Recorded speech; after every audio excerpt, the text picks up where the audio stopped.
S ಈ ಬಗ್ಗೆ ಹೆಚ್ಚಿನ ಅಪ್ಡೇಟ್ಸ್ ಅನ್ನ ಕೊಡೋದಕ್ಕೆ ನಮ್ಮ ಜೊತೆ ಲೈವ್ ನಲ್ಲಿ ಜಾಯ್ನ್ ಆಗಿದ್ದಾರೆ ನಮ್ಮ ಪ್ರತಿನಿಧಿ ಪವನ್. ಪವನ್, ಇದೀಗ ಒಂದು ಕಡೆ ರಾಜ್ಯಸಭಾ ಎಲೆಕ್ಷನ್ ವಿಚಾರಕ್ಕೆ ಸಂಬಂಧಪಟ್ಟಂತೆ ಬಿಜೆಪಿಯಲ್ಲಿ ಒಂದಾದ್ರೆ ಕಾಂಗ್ರೆಸ್ನಲ್ಲಿ 3 ಸ್ಥಾನ, ಕರ್ನಾಟಕದ ಒಟ್ಟಾರೆ 4 ಸ್ಥಾನಗಳಿಗೆ ಚುನಾವಣೆ ನಡೆಯಬೇಕು. ಅದರ ಒಂದು ವಿಚಾರಕ್ಕೆ ಸಂಬಂಧಪಟ್ಟಂತೆ ಏನೆಲ್ಲ ಅಪ್ಡೇಟ್ಸ್ ಇದೆ ಪವನ್?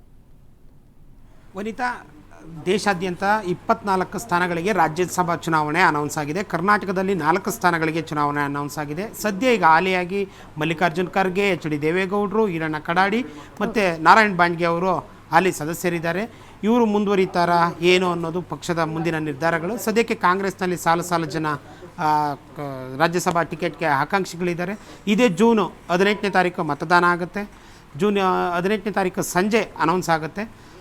ಹೀಗಾಗಿ ಕಾಂಗ್ರೆಸ್ಸು ಮತ್ತು BJP JDSನಲ್ಲಿ ಒಂದು ಅರ್ಥಕ್ಕೆ ಏನು ರಾಜ್ಯಸಭೆಯಲ್ಲಿ ಸ್ಥಾನನ ಹೆಚ್ಚಿಸ್ಕೊಳ್ಳೋದು ಕಾರಣಕ್ಕಾಗಿ ಕುತೂಹಲ ಮೂಡಿದೆ.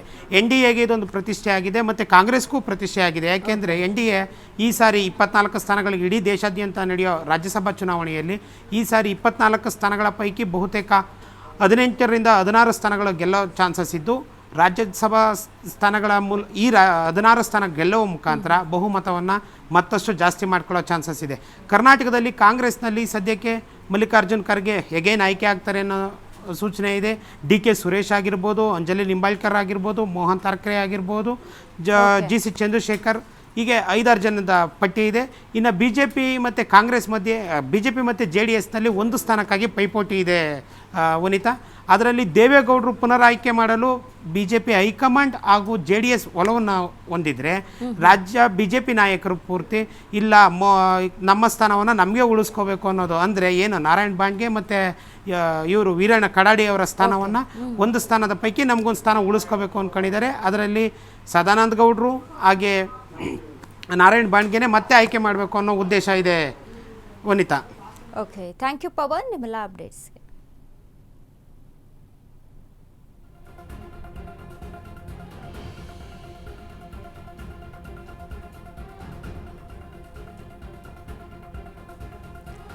ರಾಜ್ಯಸಭೆ ಎಲೆಕ್ಷನ್ ವಿಚಾರಕ್ಕೆ ಸಂಬಂಧಪಟ್ಟಂತೆ ನೋಡಿ, ಒಂದು ಕಡೆ ಈಗಾಗಲೇ ಪೈಪೋಟಿ ನಡೀತಾ ಇರುವಂಥದ್ದು. ಈಗಾಗಲೇ ನೋಡಿ, ರಾಜ್ಯದಲ್ಲಿ ಕರ್ನಾಟಕದಲ್ಲಿ 4 ಸ್ಥಾನಕ್ಕೆ ನಡೆಯಬೇಕಾಗಿರುವಂಥ ರಾಜ್ಯಸಭಾ ಚುನಾವಣೆ, ಅದರಲ್ಲಿ ಒಂದು ದೇವೇಗೌಡರು ಈಗಾಗಲೇ ಇರುವಂಥದ್ದು, ಇನ್ನು ಕಾಂಗ್ರೆಸ್ಗೆ 3, BJPಗೆ 1 ಅಂತ ಅಂದಾಗ BJPಯಲ್ಲಿ ಯಾವ ರೀತಿಯಾಗಿ ಪೈಪೋಟಿ ಏರ್ಪಡುತ್ತೆ? ಒಂದು ಕಡೆ ಅಗೇನ್ ಆಗಿ ದೇವೇಗೌಡರಿಗೆ ಅಲ್ಲಿ ಅವಕಾಶ ಮಾಡಿಕೊಡ್ಬೇಕು ಅನ್ನುವಂಥ ನಿಟ್ಟಿನಲ್ಲಿ, ಬಟ್ ಅಲ್ಲಿ ಪೈಪೋಟಿಗಳು ಈಗಾಗಲೇ ನಮ್ಮ ಪ್ರತಿನಿಧಿ ಹೇಳಿದ ಹಾಗೆ ಪೈಪೋಟಿಗಳು ಸರಿಯಾಗಿ ನಡೀತಾ ಇದೆ.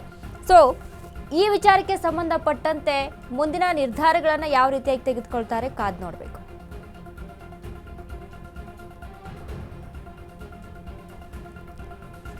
ಇನ್ನು ಕರ್ನಾಟಕದಲ್ಲಿ ಏನಾಗಬಹುದು? ಕರ್ನಾಟಕದ 4 ರಾಜ್ಯಸಭಾ ಸ್ಥಾನಗಳಿಗೆ ಎಲೆಕ್ಷನ್, ಒಬ್ಬ ಅಭ್ಯರ್ಥಿ ನಿರಾಯಾಸವಾಗಿ ಗೆಲ್ಲಲು ಕನಿಷ್ಠ 45 ಶಾಸಕರ ಮೊದಲ ಪ್ರಾಶಸ್ತ್ಯದ ಮತ ಅಗತ್ಯ ಆಗಿರುತ್ತೆ.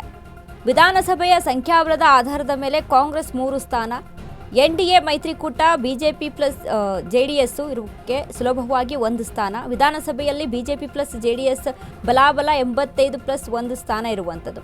1 ಸ್ಥಾನ ಗೆದ್ದಂಥ NDA ಬಳಿ ಹೆಚ್ಚುವರಿ 40 ಮತಗಳು ಉಳಿಯುತ್ತವೆ.